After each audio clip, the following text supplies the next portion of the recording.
Normal టైంలో ఇక్కడ జనసంచారం తక్కువ, అంటే ఎక్కువ జనాలు అనేది ఈ ఊర్లో ఎక్కువ మంది ఏమి ఉండరు, నార్మల్గానే ఉంటారు.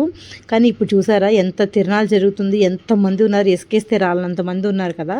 ఇది ఎక్కడ అనుకుంటున్నారా, శివరాత్రి కోసం మా అత్తగారి ఊరైన జగ్గపేట వచ్చామండి. దాని పక్కన ముత్యాల అనే ఊరు ఉంటుంది, అక్కడ శివాలయము దాని పక్కనే ఆనుకుని ఏరు అనేది పారుతూ ఉంటుంది, కృష్ణానది అనేది వెళ్తూ ఉంటుంది. సో ఇక్కడ శివుడి గుడి కూడా ఉండడం మూలాన శివరాత్రికి ఇది ఇక్కడ చాలా ఫేమస్. అందరూ వచ్చి వాళ్ళ పితృకార్యాలను చేసుకునేది ఉంటారు. మేము ఎందుకు వచ్చామంటే మా అత్తయ్య గారు మామయ్య గారు మా పెళ్ళైన స్టార్టింగ్లోనే ఒకరి తర్వాత ఒకరు హెల్త్ బాగోక 1 year డిస్టెన్స్లోనే ఇద్దరు చనిపోయారు. సో వాళ్ళకి మా పితృలందరికీ మా హస్బెండ్ ఇలా పితృకార్యాలు చేయడానికి అయితే వచ్చారు. శివరాత్రి రోజున చనిపోయిన మన పూర్వీకులందరూ భూలోకానికి వస్తారు అని చెప్పి అంటుంటారు.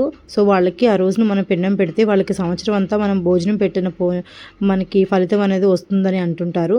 సో మా హస్బెండ్ ఈ కార్యక్రమం అయితే ముగించేసుకున్న తర్వాత మేము అక్కడున్న తిరణాలంతా చూసుకుని ఇంటికైతే వెళ్ళాము. ఇక్కడ చూసారా కాలువ ఆనుకుని ఉందని చెప్పాను కదా, అదే కాలువ చూపిస్తున్నాను.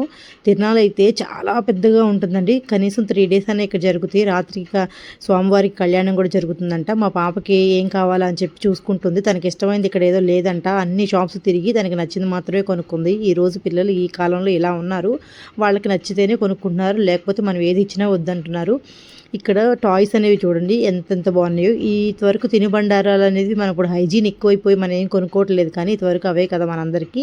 ఈ బొమ్మలు అనేది చూసారా, ప్లాస్టర్ ఆఫ్ ప్యారిస్తో చేస్తారు. ఇంతవరకు ఎవరింట్లో చూసినా ఇవే ఉండేవి, ఇప్పుడు ఇవి డెకరేషన్ పర్పస్కి మన గార్డెన్లో తప్ప ఎక్కడ యూస్ చేయట్లేదు. కానీ చూడడానికి అయితే చాలా ముచ్చటగా ఉన్నాయి. రేట్లు కూడా వాళ్ళు ఏమి తగ్గించట్లేదు, ఎక్కువగానే ఉన్నాయి. మీరు ఏ తిరణాలకన్నా వెళ్ళారా, వెళ్తే నా కామెంట్ సెక్షన్లో చెప్పండి. అండ్ ప్లీజ్ మన ఛానల్ లైక్ చేసి సబ్స్క్రైబ్ చేయండి. అప్పటిదాకా ఉంటాను, బాయ్ బాయ్.